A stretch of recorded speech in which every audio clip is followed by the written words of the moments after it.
Warning: the following contains explicit language and subject matter that may not be suitable for younger listeners, church folk, and people who enjoy kale smoothies.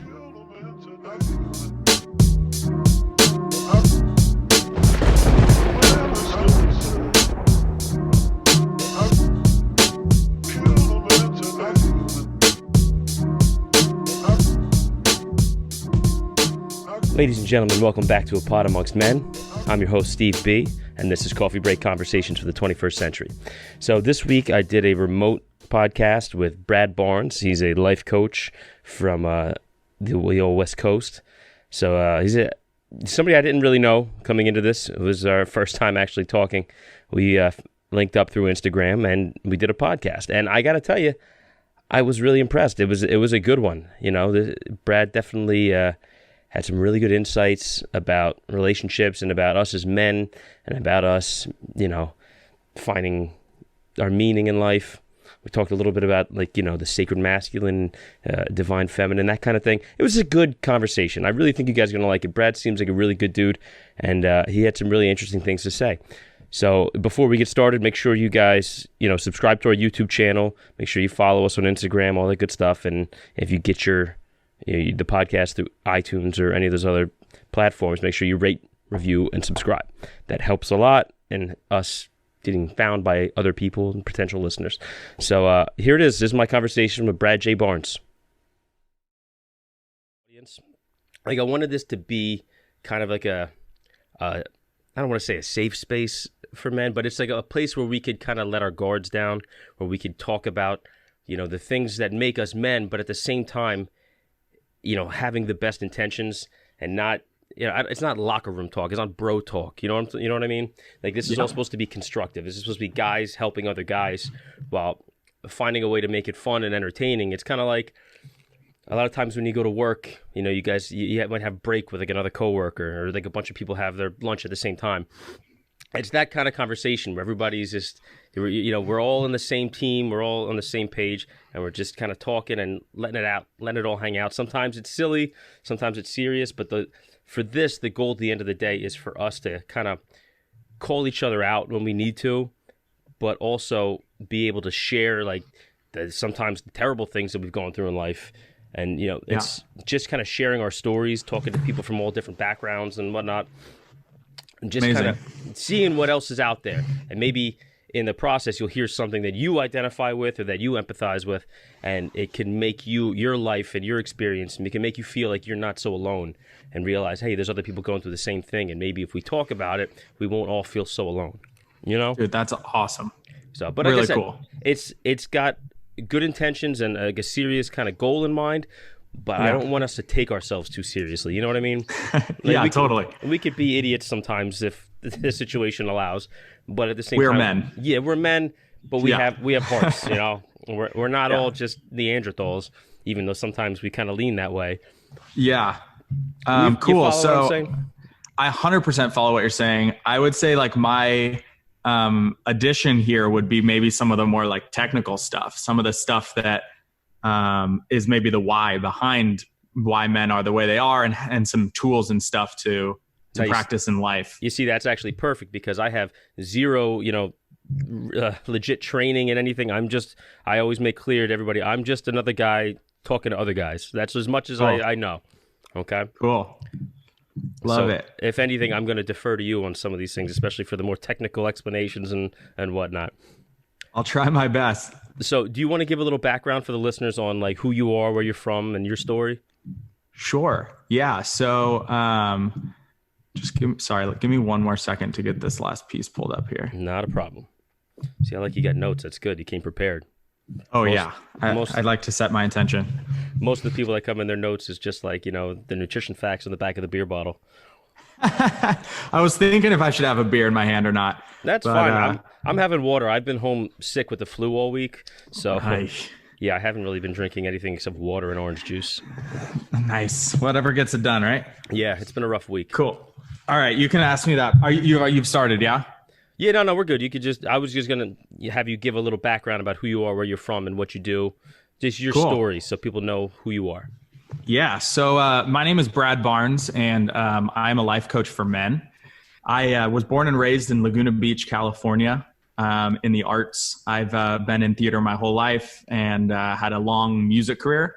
I just moved back to Newport Beach after a 10-year career in the music industry. Did the whole thing, agents, managers, record deal, record albums, all that fun stuff, and had that whole life, which was truly incredible.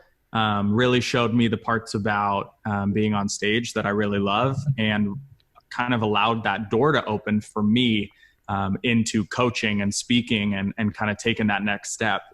I've always been the person who could be on stage, the person who's super comfortable talking to people. So for me, it was really connecting the dots between what that skill, what that gift is, and how I can really use it to serve, well, not just myself, to serve other people. Before we go on, what kind of stuff I know you did music. Did you do musical theater, like drama, like plays, musicals? Yeah. Were you in like a singing group? Give me the rundown, because I used to be in a cover band, so I love hearing people's stories. Oh yeah, yeah, I love it. I mean, I didn't have a record deal or anything, but yeah. So I started in musical theater at a really young age, and I was studying it in college at Columbia College, and basically I came home to LA in the summer and created this concept for this kind of Justin Timberlake meets Michael Bublé boy band, okay, I guess is the best thing to call it. And so I gave myself the summer, just, hey, I'm on summer break anyway. I'm a sophomore in college. Let's see what I can do. And within the 3 months of summer, it got enough traction where I didn't end up going back to school. And I took the American Songbook, which is what Sinatra sings, Tony Bennett, Bobby Darin, all those cool cats, is musical theater songs, but jazz. They're swung, right? So I was studying those songs, I hate to say it, but the boring way in college. And I came home and started putting a little swing to them, completely shifted my love for the style, for the music. And my career really just took off in that direction. And I'm super blessed to have had some really cool opportunities in that space.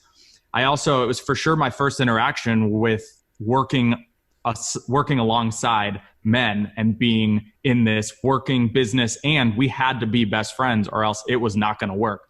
Like you watch the Rat Pack, Sinatra, Dean Martin, those guys were brothers. And so it was really important for me when I built this group that it had that feel to it, that camaraderie to it. That's a special kind of camaraderie too, being in a band with other guys. I've had my ex-band members on the show before, just sharing stories. You're on the road playing different shows. I mean, I'm not going to compare it to being like soldiers, but it's a similar type of mentality in that sense where, you're going through something together, you're achieving a goal together, and it's different. You're not just coworkers. Like you're right. It really is like a brotherhood, and you can't find that in many other places. No, for sure. And like, especially with my group, we would set our set, what songs we're doing, and we wouldn't script it, but we would leave up to 10-minute holes of dialogue within the show. Wow. And we really had to trust the other guy who, when he opened his mouth, that he was going to say something that's not only funny, entertaining, or smart, but also, allows us to have a good dialogue and, create something magical on stage. So I will say me and my bandmates did not trust each other that much. That's a lot of trust. It's a lot of trust. It took years. Okay. So we got there. We for sure got there, and it was magical. It really was. Like, we would have people just come back over and over again because they sure as hell didn't know what we were doing, because we sure as hell didn't know what we were doing next.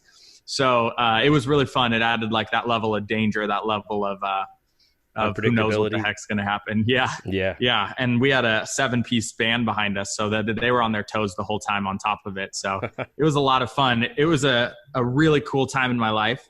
And at the same time, so in my family, my grandmother was a writer and speaker for women. So she coached women, stay-at-home moms, on how to feel worthy, how to feel like they have a place, and how to feel like, what they're doing is okay. And so I grew up in this environment with this incredible woman who dedicated her life. She wrote over 70 books. She spoke around the U.S. to thousands and thousands of women. And so when I was ready to close my music chapter, she had just passed away within the same year.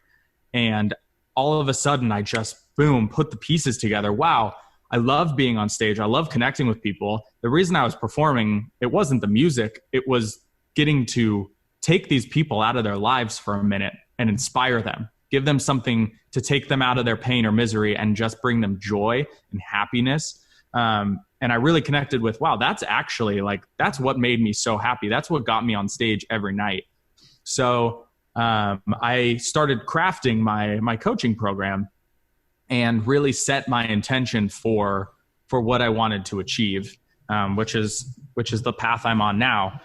And it's been a really, really cool job. It's really cool to get to do that and see the possibility in what men really can be. So what is it? Take me through the steps. Like how does that transition happen from musician to now life coach? Like what are the things that you have to do? Like I assume there's some kind of qualifications. Like hit me. Yeah. Tell me what it is. So I was in a relationship at the time, and I was having a hard time in between. I committed to stopping music, and I had not found what I wanted to do next. Okay. And my partner, she just said, "Hey, I want you to try something." And I was like, "Okay, well, what the heck is that?" She goes, "I want you to go to this transformational workshop." I go, "Okay, don't know what the heck that is. Those two words don't make sense to me." And she goes, "You're so magnanimous on stage. You're so magnetic. You're so relatable. Everyone understands you. But I see that you're having such a hard time with figuring out your next steps. So you just get to trust me and go to this thing." Like, okay, sure, why not? San Diego, California. Leap of faith. Yeah. So I show up and get introduced to some of the most incredible transformational coaches on the planet. We were talking about podcasts. Lewis Howes, who has the #1 transformational podcast, went through this program, and his life coach I got introduced to. And it was in that moment I felt the power that you could have not only on one person, but on a group of people who are ready to change something in their lives. And that's where I was the student in this room going, I'm ready to do whatever it takes. And I don't know what's next. And I'm freaking out. I'm a man. I've been trained for generations to provide, to be this strength on the planet. And right now that does not feel natural to me. So I went through this training and really was inspired by the work and by what is open. And the first thing that, I like to say is what I do is not for everybody, because you have to be ready. You have to be, I'm in this ditch and I'm freaking tired of it. I'm tired of dating girls who kick me around. I'm tired of picking the wrong girl, picking the wrong guy, whatever it is. I'm tired of it. And that when you're in that place, when you're saying, I'm going to do whatever it takes, that's where you really have the opportunity to make magic. You really have the opportunity to change your life. I think that's a powerful message too. Like when you talk, I'm sure a lot of guys have felt that exact way. Is I'm tired of dating these people who don't seem to care. They seem one way when we first start dating, and now they're a totally different person 6 months later. Like I'm tired of falling for the same lines. Like, is it something about me? Why do I keep picking these people? That's all. I think it's an attractive message to people looking for answers. Yeah, and the hardest part about that is that it's all within us. It has nothing to do with that girl. Yes. It really doesn't, because there's a couple things you might be doing. I could tell you what I was doing. I was seeing red flag after red flag, and I was holding on to one character trait that I was attracted to. And these red flags would come up, and I'd go, no, but she's so hot. No, she makes a lot of money. No, whatever it is. Yeah. No, she's seen all the Marvel movies. Trust me, this is going to work out. It could be that small. Yep. Yeah, well, that's not that small, depending on which circles you travel in. I know with this podcast, we're extremely nerd-friendly. I don't know if you see, I have a big X-Men picture behind me. No, I love it. Yeah, I love it. So. I guess what I meant by small is has nothing to do with any character trait. You know what I'm talking about? I'm busting your balls there. Yeah, so that was me. And I was just, man, I was like, this girl's really nice to me. And like, okay, that's all that matters. And then what I would unpack was, she's really not. And then I'd be disappointed over and over again because these girls would seem nice to me, but all the red flags were pointing in the opposite direction. Yeah. There's a big difference between being nice and being polite, being a good person and just having good manners. Those things are very different. Yeah. Yeah. Especially when you're like, man, I don't know what, I'm just tired of being single. Yeah. That's a hard place to be in because you're in a scarcity mindset. Absolutely. I've been there. Yeah. And it's really hard to stay positive, to stay optimistic, to stay working on yourself when you're saying, I just want to be in a relationship, or the society's constraints of, hey, you're getting pretty old here, or, you're not making enough money. You better start finding a partner. You better start figuring that out. Whatever it is, can really get in there. These little comments that people make in passing that seem innocuous, they end up having a lasting effect on your psyche. It's just, it may seem like, whatever, I'll see you later, Mrs. B. But then you go home and they're like, well, shit, am I ever going to find someone? I've been here. I'm trying to be a good guy. I'm trying to be nice. I have a good job. Where are all these good women? Do they live just somewhere else? Do I need to move? I don't know. But it messes with you after a certain amount of time. Now, I've been there. Yeah. I lived by myself for 9 years. And, a lot of very short-term relationships, you meet someone and it's the same thing. You get to know them like, you're not really what I expected. Like, why don't we just go our separate ways? And next thing you know, you look back and you've dated all these girls and you have nothing to show for it, especially if maybe you're a guy who gets broken up with and you get that classic line that, oh, it's not you, it's me. Like, you're a good guy. It's just this is not what I'm looking for. It's like, okay, well, why is it not what you're looking for? What is it about me that makes me less attractive to you, and not many people are going to get down to the nitty gritty like that with you. Yeah. So it can leave a lot of people just in this state of wondering, like, well, what the hell? What is it? And it gets frustrating. I think. Of course it does. Yeah. I think there's a lot of people out there who are just plain frustrated. And it sometimes, as you can see, if you look around, it manifests itself in very ugly ways for some people. Yeah, and I think there's a lot of people that could really just use someone to reach out and be like, hey, how you doing, man? Like, what's going on? And a lot of people don't have that. Yeah, and that's where the concept of building a tribe of people around you that are going to tell it to you straight is really, really important. And something that really shifted the game for me was when I realized that men have to go to men for support. Because only men understand what it means to be a man. That's true. And we can go to women. I know my entire life I would go to women because it's comfortable, it's warmer, it's softer, it's easier to talk to women, right? We're programmed to talk to women, to be open and vulnerable with women. The problem is there's a huge disconnect between what it means to be a woman and what it means to be a man. And that's intentional. It's supposed to be that way. We are living different lives on this planet. So for me, for instance, when I was only going to women for support, I was getting fondled. I was getting coddled like a baby because no one's telling it to me straight. And the second that men realize that men get to go to men for honesty, support, for that tribe, for being there, you get a whole new life. You have a whole new understanding of what's going on because you're heard and you're understood by people who are going through the same thing you're going through. Yeah. I mean, how many times do you kind of open up one time with a friend and you say something and the other guy goes, oh my God, that happens to you? That happens to me all the time. That's an amazing feeling. Right. And that's what it is. That's a little glimpse. That's a little opening. But man, if I could leave this planet with anything different, it would be that concept. Men going to men and being vulnerable and open and telling it how it is. I think we're programmed to really show the good stuff and stuff the bad. I would 100% agree with that. So you look at what that creates in your life, right? Think about if you're only showing the good stuff. We'll start there. Only showing the good stuff. Well, then you're creating a false sense of who you are to everyone around you.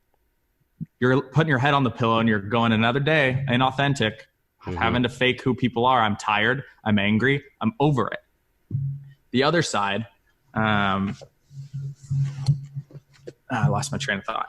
So you've Just that in itself, I'm kind of backtracking a second, but that feeling of saying, oh, you're going through this. Like, I went through that same thing last year, and then XYZ happened. Oh my God, the exact same thing happened to me. Just that connection with someone else by that shared experience, and even, sometimes a shared pain or just little tiny things that maybe not everybody notices, but you guys picked up on.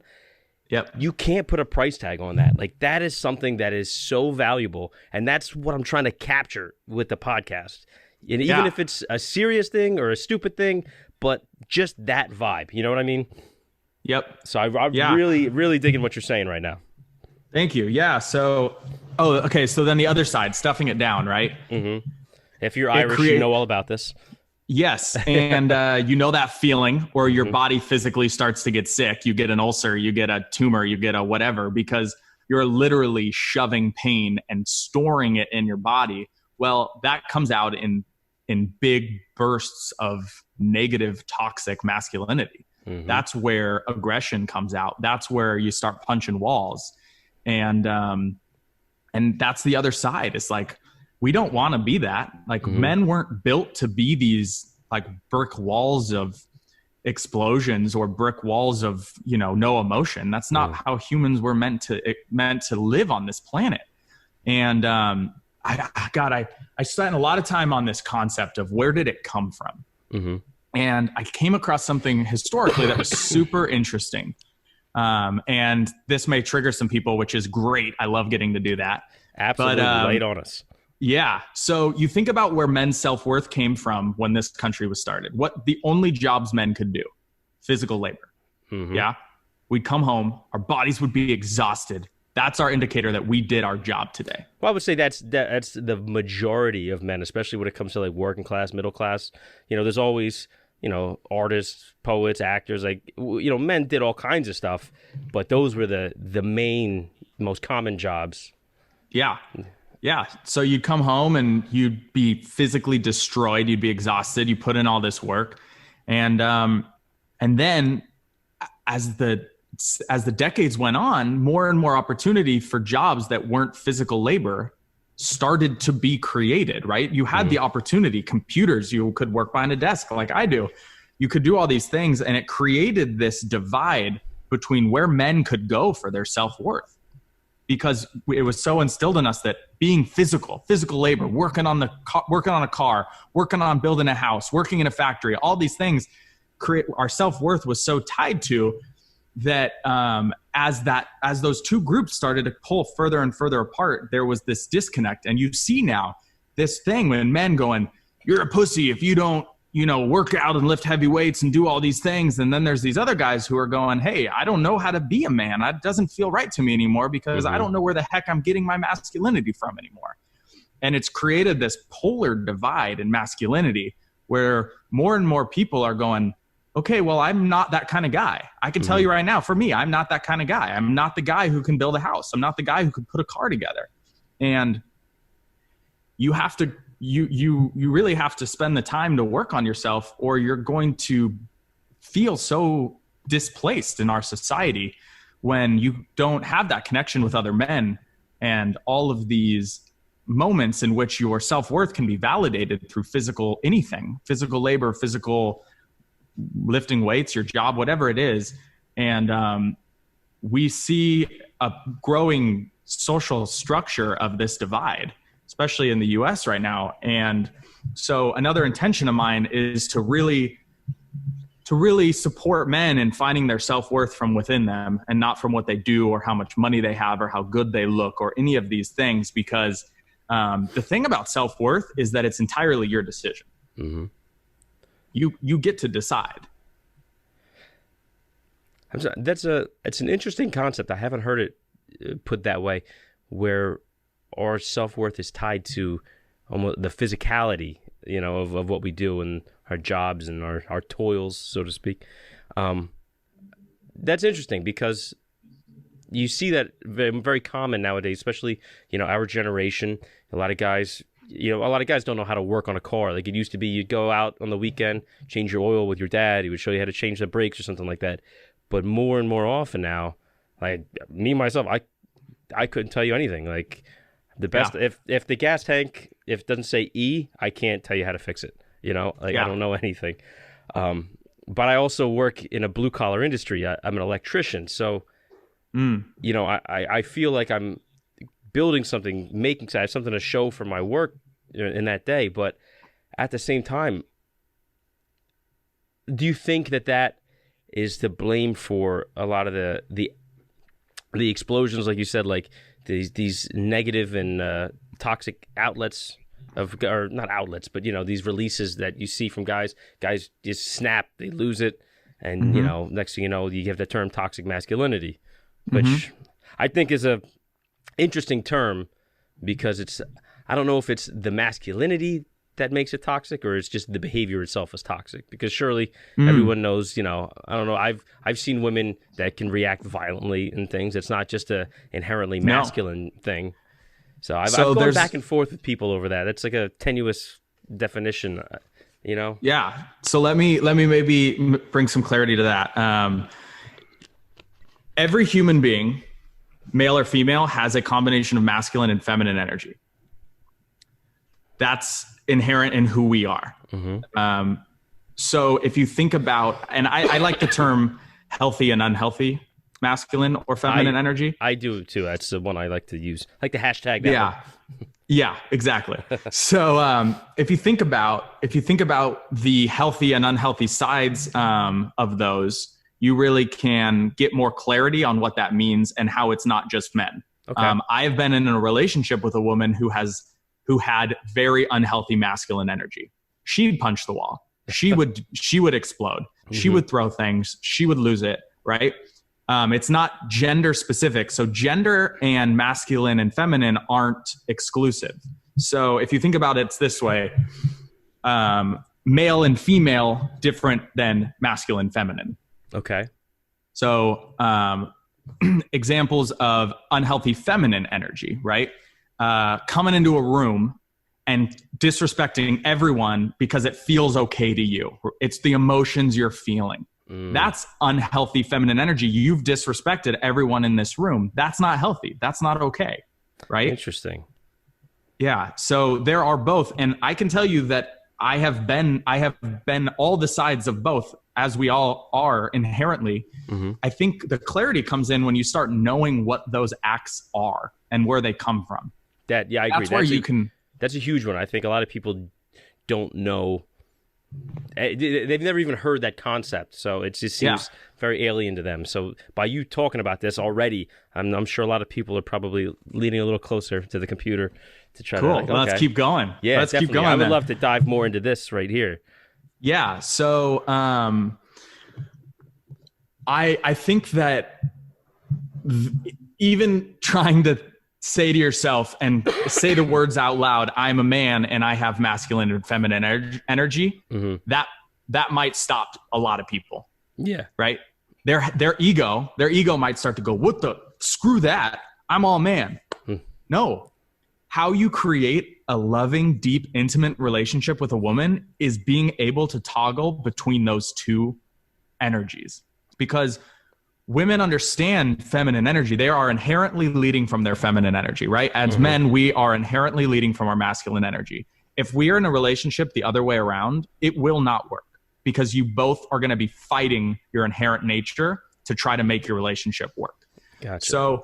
So when a man is in a situation with his wife, with his girlfriend, with his whatever, and they're unable to understand what's going on, well, if the man was comfortable to drop into his feminine energy, which is flow, it's movement. Feminine energy is always moving. You think women go through cycles. Every month, women go through a cycle. Their energy is constantly moving. It never stops. Masculine, healthy energy, make a decision, execute, get it done, pivot, find a new goal, execute, get it done. That's sharp movements. Hit, hit, hit, right? That's how we think. That's how we operate. So if a man was really okay and understood, hey, I get to be in both of those energies to be a good partner, to be a good husband in my relationship, you can be in that flow with your partner, to understand, to see where she's coming from, to be able to be sympathetic and go, I don't understand. Let me try to be in this movement with you. Let me try to understand. And then you get to be the man again and go, okay, we get to make a decision. It's time to make a decision. Boom. Let's do this. Done.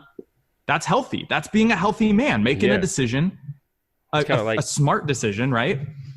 It's like that flow, that cycle, that cyclical feminine energy. It's like that circular movement, the energy. And with men, it's very linear. It's like, see the goal, execute, and then you pivot, another straight line, see the goal, execute.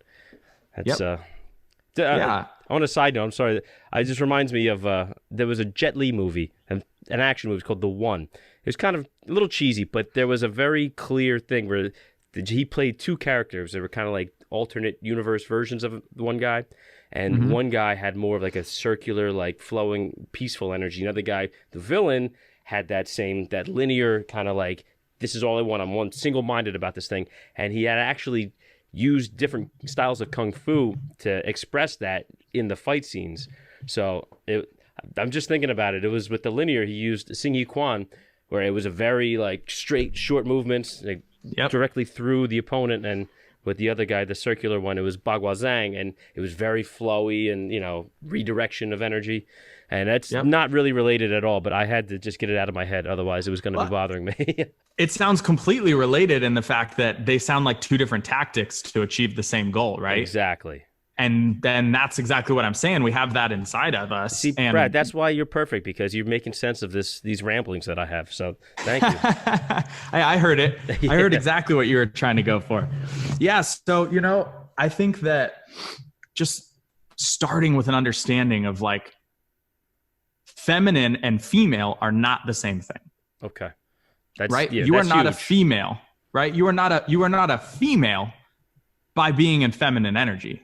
You're not, because you're going to be in it whether you're calling it that or not, because we all are inherently that. And as we chip away those layers that society's made, that our lives made, that our parents made, all those bullies in school or our friends that would call us a pussy or all those things, as you start chipping those back, you get that balance. You start getting to be able to live in both of those energies. And it's really, really powerful, especially as a leader, whether you're a boss at work and you have male and female coworkers or employees, or you're working along on a team. You really have to be able to be in service in both of those parts of you, or else people are going to feel alienated or shut down around you or all these things, right? Absolutely. It's a completely applicable tool in any part of your relationships with coworkers or business in general. Yeah, especially in any kind of authority or management position. Like you need to have you need to tailor your approach based off your employees, because if you just have a one size fits all approach, it's not going to fit everyone. So, and you're going to find that some people just don't respond well to it. So if you can't think on your feet and readjust as you need to, you're not going to be an effective boss. So that's huge, I think, for a lot of people to keep in mind, especially in the workplace. Yeah. I'm right now I'm in the middle of a fundraiser with 23 other people, all walks of earth, all ages, all like guys, girls, all these things, right? And I'm captain in this ship. And a guy got in my face this week. Got in my face. You're self-serving. All you care about is yourself.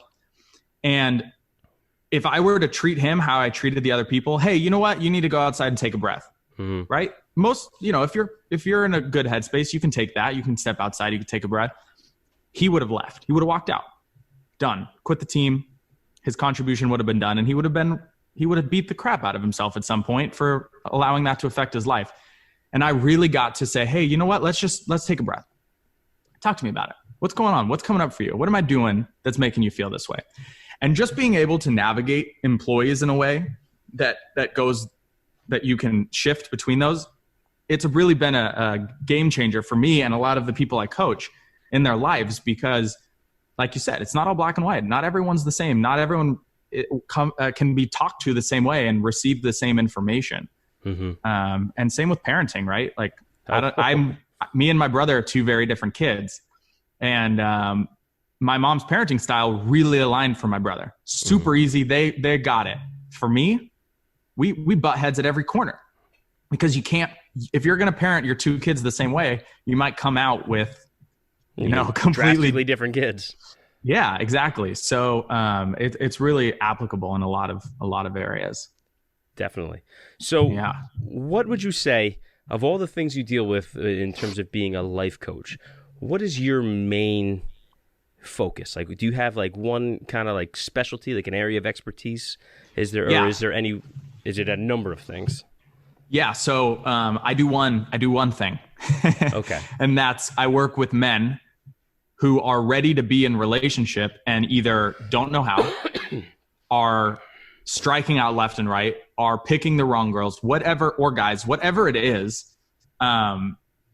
They are like, I want to be in relationship and I just don't. It's just not working. Yeah, let's be clear. This is not like a pickup artist thing. This is like for No. people looking for legit, meaningful relationships and looking to better themselves, right? You've seen the movie Hitch? Yes.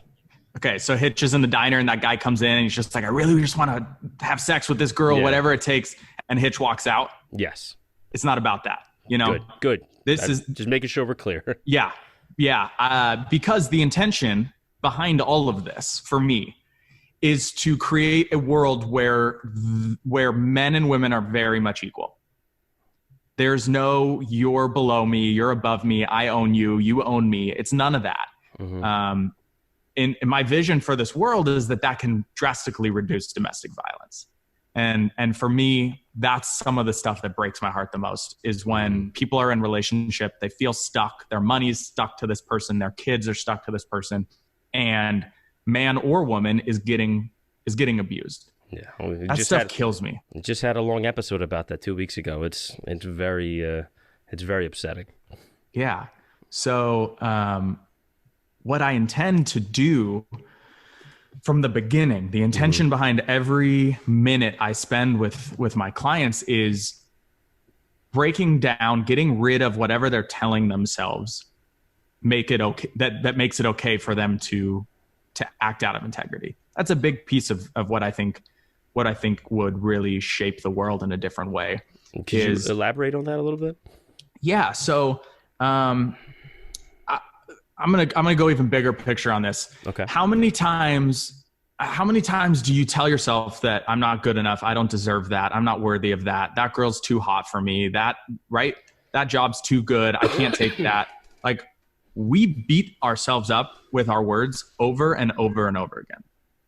It's how we keep ourselves safe. And I can kind of get into the concept of our ego and kind of what that looks like, because if you think about your ego as something that's just trying to keep you safe, okay, that voice in your head that just tries to keep you safe, that is what gets in the way between where you are and where you want to be.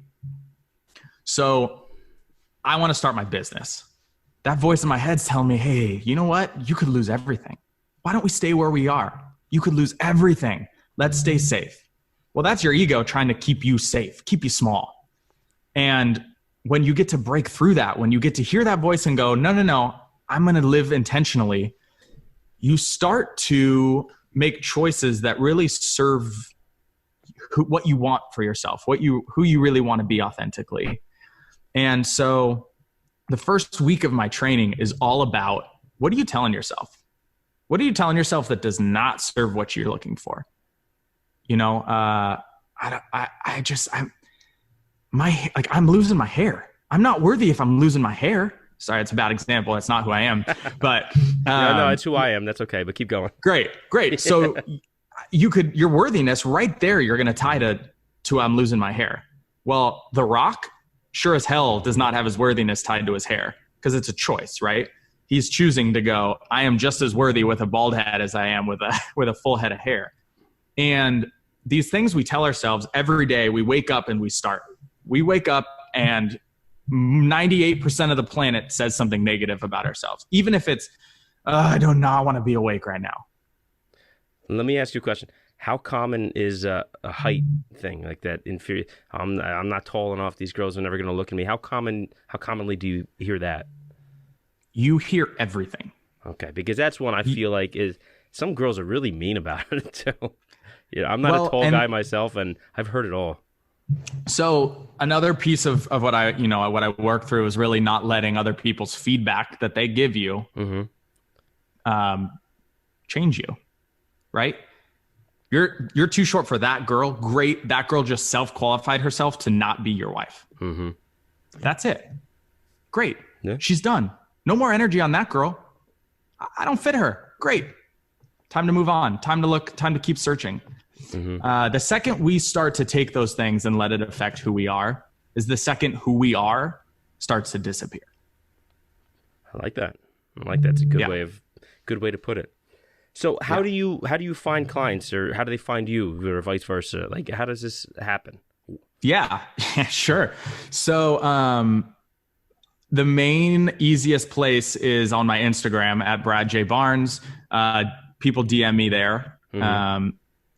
I really take a lot of pride in the amount of time I spend with my clients, which is why I get to keep it really small. Okay. Right now, I'm going to be offering small group training. Everything's virtual. Everything's through Zoom, which is really cool. It really allows people to live in their world and do this while they're living in their world. Because if you're doing this in an incubator, it's really easy to play house, right? Play doctor, play whatever you want like you were when you were a kid. And then you get back in your world and you feel completely isolated. Everything you learned is no longer applicable. So what I really love to do is over 6 weeks, and we do Zoom calls, and the training is all through that. So you could reach me through there. I do promotions and all that good stuff to really find people who are ready for change. Okay. Who are ready to get there. Gotcha. I'm not ending it. I was just I'm curious as how you find these people, you know, like do you put out like ads or anything, or how do people come across you? Yeah. So, I mean, look, the biggest place is through the community that I've built around me, my tribe, because something that really shifted my life was you'd never want to be the most successful guy in your tribe. Right. Okay. Because if you are, then no one's pushing you. Everyone's trying to get to where you are. No one's pushing past you, because as men, we're inherently competitive, right? Yeah. So you could use that in a positive way, and you could put yourself around people who are also doing whatever it takes and are even further along than you. And not only are they there for support, wisdom, they're there to help show you the path and push you and drive you.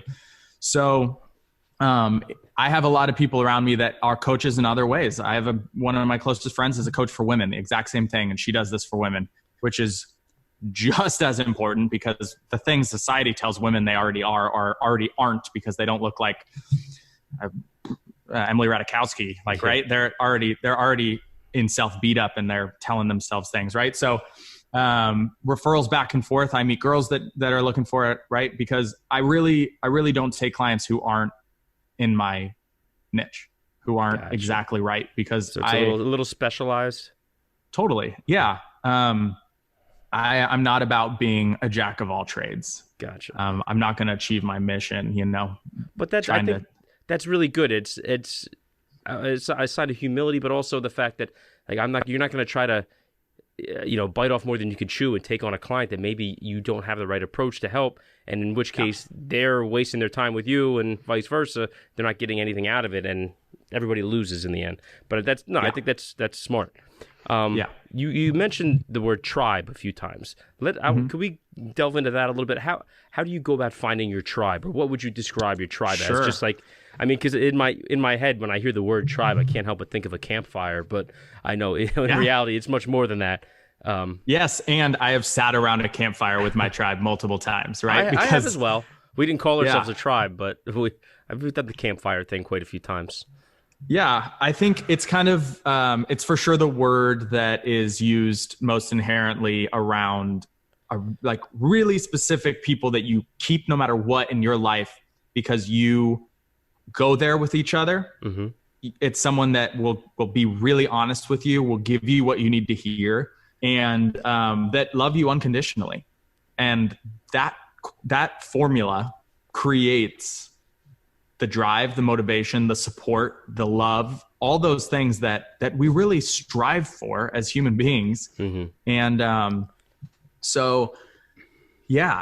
do you find it? I mean, look, there's a great app called Meetup. Mm-hmm. And when I was really, really going, okay, I need to find people who are in this world, and I know nobody, but I know it's what I want to do. I went on Meetup, and I found groups of people who are coaches, who are electricians, who are entrepreneurs, and they meet and they talk and they network, they get to know each other. great place to meet people. For me, and I recommend everyone and anyone who wants to be more than what they're being, do some sort of leadership training, because it really gives you the tools and the understanding of how to get from where you are to where you want to be in the fastest way possible.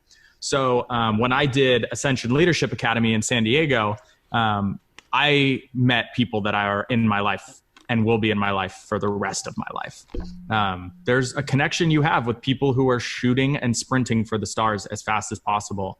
And when you're on that path and you're like, I got to do whatever it takes, man. I want this success. I want to be happy. I want my job to be something that's my passion and not something that pisses me off and gets me home angry and tired every day. If that's who you are and you're around people like that, it gets you moving faster. It gets you there faster.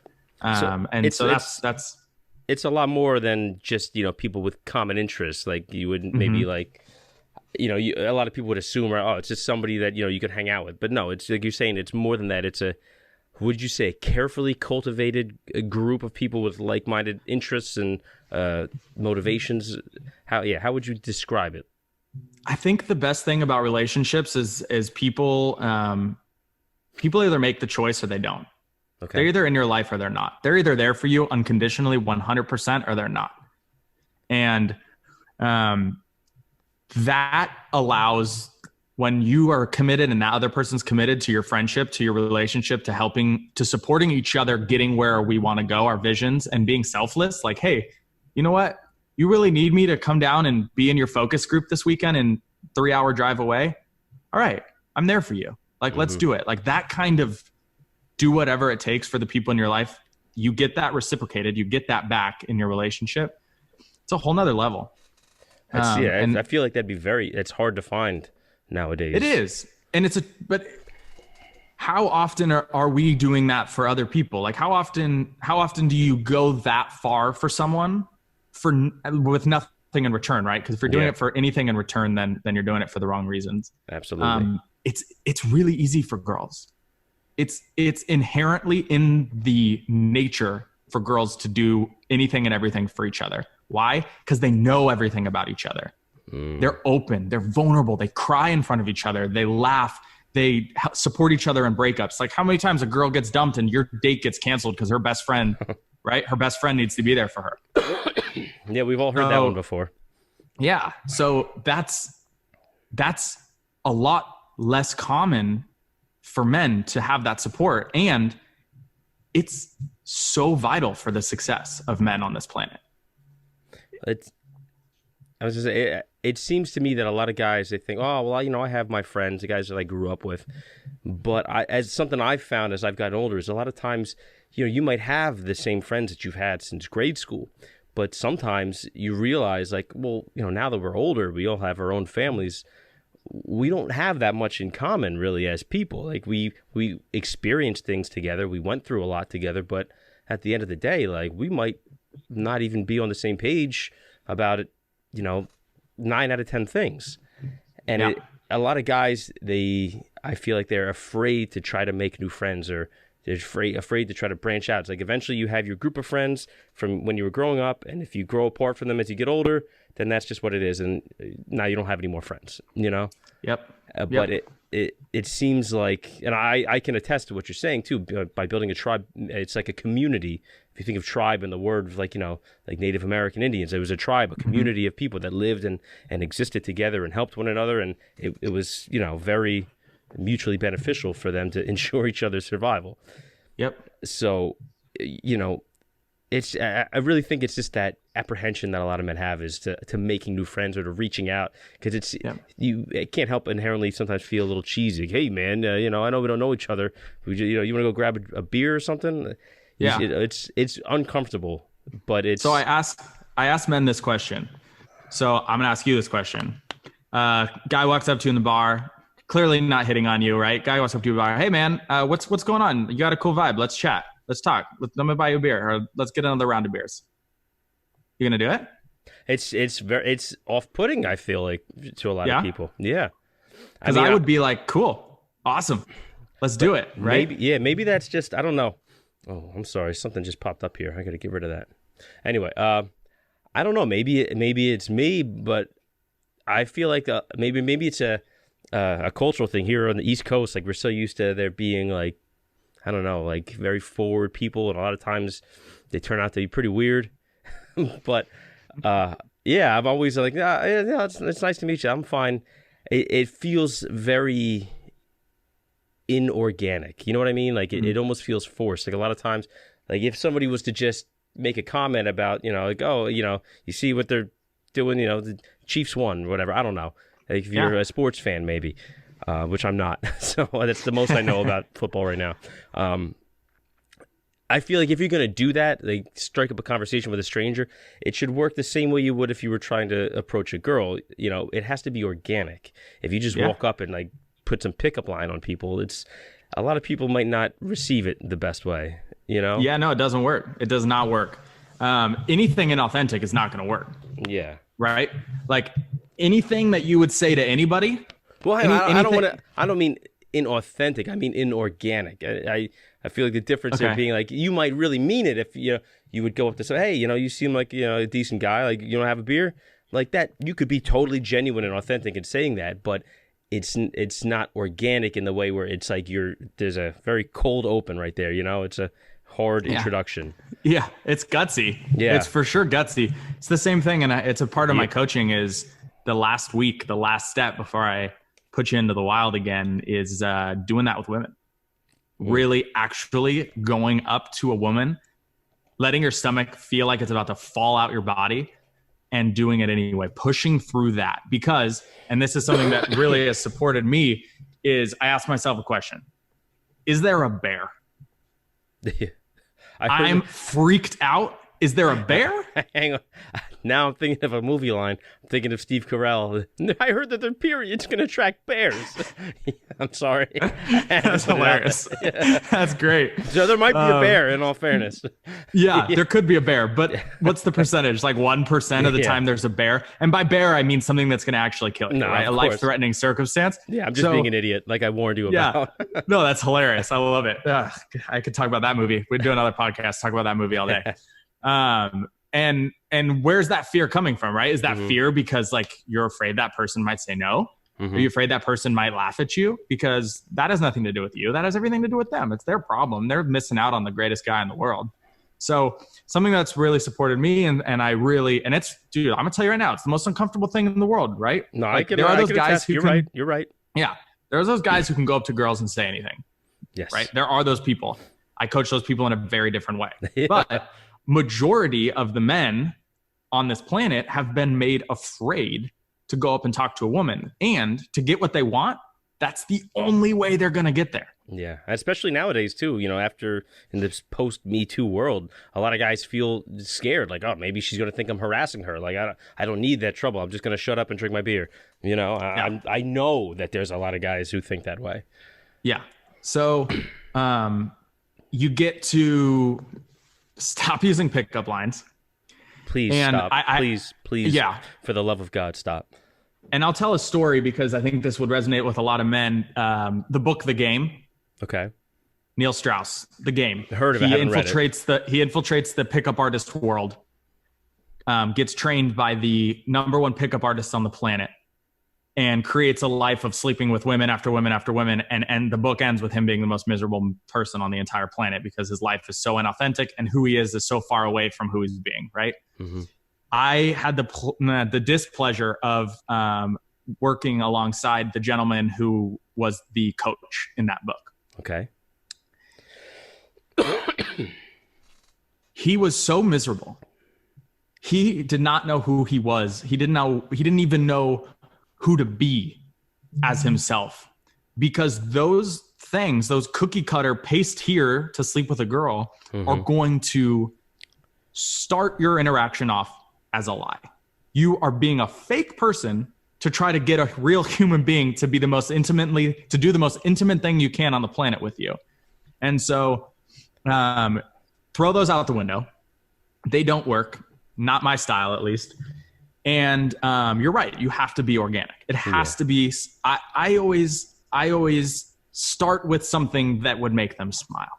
For me, I will win no matter what, because if I say that, and walk away, or I say it and a conversation starts, all I did was make a woman smile. That's a very good approach. I like that.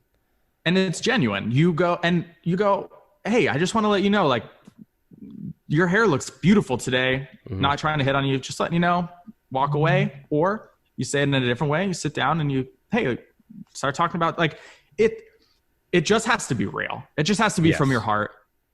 And another piece that I find really supportive for guys who are really lost in that is, how many times do you go out on a first date and try to do everything you can to not actually be who you are? Oh, I feel like that's all any of us ever do. Right. You know? Right. So think about what happens at that. For me, it's always the 3-month mark. When I was dating, the 3-month mark was when I would get dumped, because you could only fake it, right? Yeah. You could only fake it for 3 months. So if you're meeting a person and the first time you see them, you're being a fake version of yourself, I mean, what do you expect to get back? What do you expect to get in return? A fake version of another person. So if we could approach dates and look your best 100%, put on your favorite shirt, be on your best behavior, and be a real human being. Yeah. You know, if you can't afford to take her to Mastro's or whatever nice steakhouse you've got going, then don't take her there, because that doesn't matter. It's who you are. It's your authentic, who you're being, who you're showing up as. Are you asking, what's your favorite color? What do you like to go? What do you like to do? And they, what's your birthday? And they get over it. Or are you asking, hey, what makes you happy? Like, if you could be anything on this planet, what would you be? Yeah, asking questions that really require some thought, like asking something about the person, not like what your job is, or like you said, what your favorite color is. Oh, you like purple? I like orange. But it's something that is going to require her to really think and have to explain something about who she is, or vice versa, or who he is. It's a lot of guys. I feel like, tell me if I'm off base on this, but a lot of guys get caught up in that rigmarole of that, what they think is the routine that you have to go through on a first date. And a lot of times I think guys are just, especially if maybe you haven't been with a woman in a while, it's been a long time, there's a lot of sexual tension.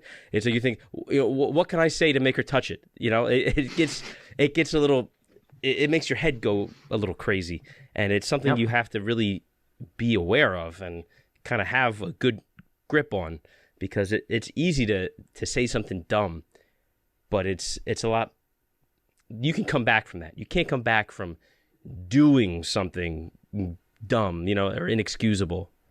Yeah. So it's there's a lot going on, and I like how you're being empathetic. That it's not easy. You're doing sometimes one of the scariest things that you could do, which doesn't really make sense because, like you said, there's no bear, but it is accompanied by this intense fear a lot of times for a lot of guys, just even that social awkwardness that a lot of people feel, especially nowadays. Yeah. And I always start by saying it's not going to go away. Yeah. It's going to be scary every time. The difference is, what's on the other side. You know what could potentially happen if you have that conversation. I've come home so many times after just the conversation. That's all it becomes. No phone number, no nothing, but I had the conversation. Dude, I'm the happiest person on the planet. Because that girl, that really beautiful girl who probably would scare the shit out of me and make me stop everything in my tracks, I broke through. I told my scarcity to, hey, hold on a minute. Let's just be quiet. I'm going to go talk to this girl. And you get, I don't want to say validation, because it's not validation, but well, in your mind, I think it can be. I think that's a fair term. You're not getting societal validation, but you feel validated as a man, as a person. Like, hey, I did that. I went up and I talked to that girl. We had a great conversation, and I didn't look like an idiot. Yeah, I think that's you're building huge foundation. Yeah. I think that's. Go ahead. If you think about the statistic that 1 in 6 attempts is a yes. So if you got 5 no's racking up, you can just go, heck yeah, that number 6 is right around the corner.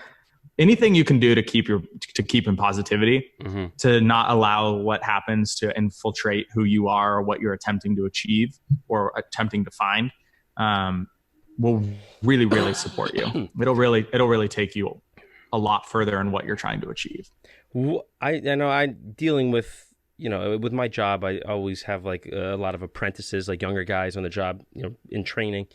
And one of the things I've noticed a lot with younger guys, I'm only 35 right now, so I'm not quite an old man, but it's like I have to explain sometimes to guys. It's like, just because she's a pretty girl, like she's a human being still. Like you can have a normal conversation. Like you don't have to bring out some special script because now it's someone that you might potentially go on a date with. Like it's just treat them like regular people. And I feel like that you could be served much, much better by thinking of it that way than a lot of guys do. It's like that 40-year-old virgin thing. Oh, you're putting the pussy up on a pedestal. Yeah. It's you're making this into you're blowing it out of proportion. Yep. Like you're just having a conversation with another person. Like that's it. If you look at it that way, what's the worst that's going to happen? Like you said. Yeah. Or what's your intention for going up to that girl versus that girl? Mm-hmm. Why are you picking that girl? And really know, okay, well then if it's not a reason that girl doesn't have or that girl doesn't have, then what's the difference? Let's go up to any of them that we want.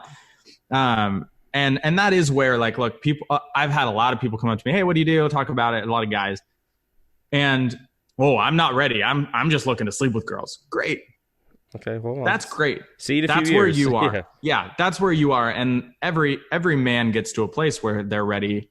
They're ready for more. They're ready to get out of that phase. And then they go back, and sometimes they go back and forth and back and forth. But if men could just respect that women are meeting them in the same place, like they're not a toy or an object. They get to make their decision. They get to say no. They get right. Like, I think that there's just this misconception about like, it's a game. You're playing a game, but if you think about like you're human being to human being, you would never want someone to manipulate you that way. Of course. And like, I think that gets lost.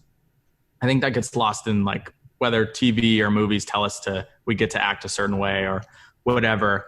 I think the correlation between why are women so cold to men when they walk up to them and, well, why did you sleep with that girl and never call her back when you told her that you loved her or whatever? Those are directly related. Like their walls are bigger because of the way that they have been treated. They don't just start with their walls up. So yeah. Also too, like if you look at it, like women have to be a little bit more on the defensive than us guys do. Because generally when bad things happen to women, it's because of a guy. So, they have to and we get to own that. Yeah. Right? I mean, we as men. As weird as to quote something, little complicated person, Louis C.K. did have a great line, I believe it was on Conan, where he said, like, historically, men are the worst things that ever happened to women. Like, every source of misery and, like, chaos and mayhem, it's because something that a guy is doing. Well, at the same time, like, the whole species depends on a woman accepting a man, essentially, like having that, propagating the species, so to speak. So it's not an easy situation that they find themselves in. As much as we like to make it out like that, it's like, oh, you just have to sit there and wait for somebody to come up to you. It's like, yeah, but you also have to weed through like the creeps and the douchebags. Like it's not all sunshine and rainbows. Yeah, I mean, I think we all get to own up to our part, whether it's we've done it directly or indirectly, or we've allowed other people to do it. It's like, hey, we get to level the playing field. Like, I was talking to a friend. She's like, man, there's this guy. I really just want to ask him out. And I was like, you should ask him out. I could tell you as a guy, a girl coming up to me and asking me out in the same genuine way that you need to approach and ask someone out. That's the greatest gift ever. Oh yeah, you don't have to do the scary thing. And she didn't think that was how it was going to be. She thought it was just as scary. And that's something we get to remember is like, it's just as scary for a stranger to come up and talk to you. And you have no idea what that person is or what they're going to drop on you as it is to have it the other way around. So, and just to drive that point home, like it is very scary. Even like myself, I'm a fucking podcast host. Like I talk to strangers all the time. Like, I still get that feeling just calling up a restaurant to see if they have a certain item on the menu, Like, I think, oh, God, I have to talk to this person that I don't know. Hello? Do you guys have orange chicken? Yeah. But that's there, and you're not crazy for feeling that. I think that's something that a lot of guys need to hear. Like you're allowed to feel that fear. It's totally normal, totally human. It's totally valid, and it's also totally something you can break through if you're committed to it. Absolutely. And I think that's the coolest part about what I get to do and the people I get to be around. And not only do I coach, but I get coached, and it's a whole circle, because if the intention is to be the best version of yourself and focus out, then you get to constantly be uncomfortable, let me tell you. Yeah. Well, that's where all the growth happens, outside the comfort zone. Yeah. So when you're really ready to, when someone's really ready to be there, the amount of transformation that can happen in such a short amount of time is astronomical. And it's really, really cool to get to experience. Nice. So yeah. I assume most of your clients are young guys. Is there what age groups do you find is the most common that you're dealing with? It's a lot easier when, the less years on this planet, the less baggage you're carrying around on you, right? Mm. The less amount of years you've been telling yourself you're not worthy because your mom 60 years ago told you weren't worthy, right? But I think I have been in coaching with men in their 70s. Okay, so you're all over the place. Well, at the end of the day, the intentions are the same, and the fears are the same, and the conversations you're having with yourself are the same. So therefore, the results really should come out the same.